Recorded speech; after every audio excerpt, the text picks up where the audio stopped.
allons parler donc des chemins de la Vouivre. Qu'est-ce que la Vouivre? Tout le monde sait actuellement que le serpent dragon Vouivre représente les énergies telluriques qui circulent dans la terre-mère. Mais vers les années 80, lorsque nous avons pris les chemins de la Vouivre, ce mot était très peu usité. Le connaissaient ceux qui avaient lu le roman de Marcel Aimé, La Vouivre, paru en 1947, et ceux qui avaient trouvé sur leur chemin le roman d'Henri Vincenot, Le Pape des escargots, qui était paru vers 1973. Et c'est sur les chemins de la Vouivre, dans les années 82-83, que s'écrivit le bréviaire du chevalier d'Emmanuel Yves Monin, qui accompagnait un temps et tant de pèlerins et qui nous accompagnait à nous-mêmes sur les chemins de la Vouivre. Vers ces années 81, 82, 83, certaines personnes allaient relever les courants d'énergie tellurique en se servant des baguettes de sourcier de l'époque, ce qui a donné toute la géobiologie par la suite, mais ils n'utilisaient pas encore ce mot de Vouivre. Alors pourquoi les chemins de la Vouivre? Qu'est-ce que la Vouivre? La Vouivre, on la trouve sous la forme de sculptures sur les chapiteaux des églises romanes, des chapelles, des cathédrales, à l'Encloître au Poitou, à Chauvigny dans la Vienne, à l'église des Dragons à Chabris, à la frontière du Berry, là-bas. Et ces dragons, personne ne savait ce qu'ils représentaient. Ils représentent les énergies telluriques, les énergies de la terre-mère. La terre-mère est vivante, elle est parcourue par des courants d'énergie, les vouivres, qui donnent leur coloration au terroir. Partout, sur les chemins, eh bien, nous avons pris l'énergie de la terre à travers ce cheminement.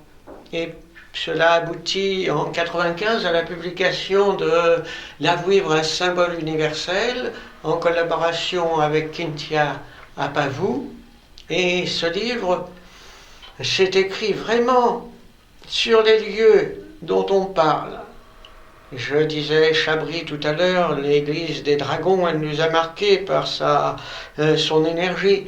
Ensuite, dans tous les terroirs, on a trouvé les mégalithes, les pierres dressées en Bretagne et ailleurs, avec les sources guérisseuses qui les accompagnaient, en particulier au pays de Beau, en Bretagne. Il y avait des chemins qui menaient au Mont-Saint-Michel.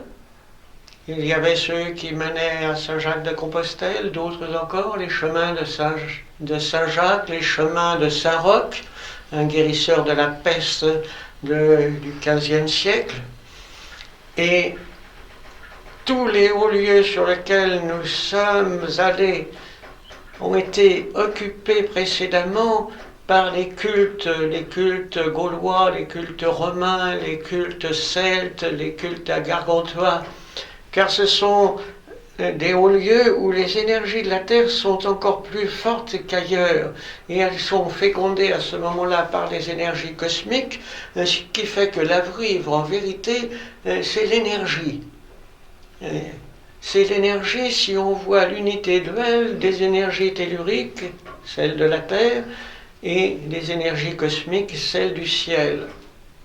On a l'image traditionnelle de Saint-Michel, archange, qui maintient à sa juste place le dragon des énergies, lequel a été diabolisé par le christianisme, mais qui est ni bon ni mauvais, il est à sa place, il demande simplement à être dompté. Celui qui ne dompte pas le dragon Vouivre est dévoré par l'énergie de la terre, l'énergie de ses passions, et puis lorsqu'on a la maîtrise de la Vouivre, dans un second temps, c'est l'âme bien dans sa peau. Après quoi, on a l'image sur ces hauts lieux des saints qui maîtrisent le dragon. On voit la Sainte Marthe qui passe son étole au cou de la Tarasque, à Tarascon, Sainte Marguerite que nous avons mis sur la couverture de notre livre, qui est issue du dragon.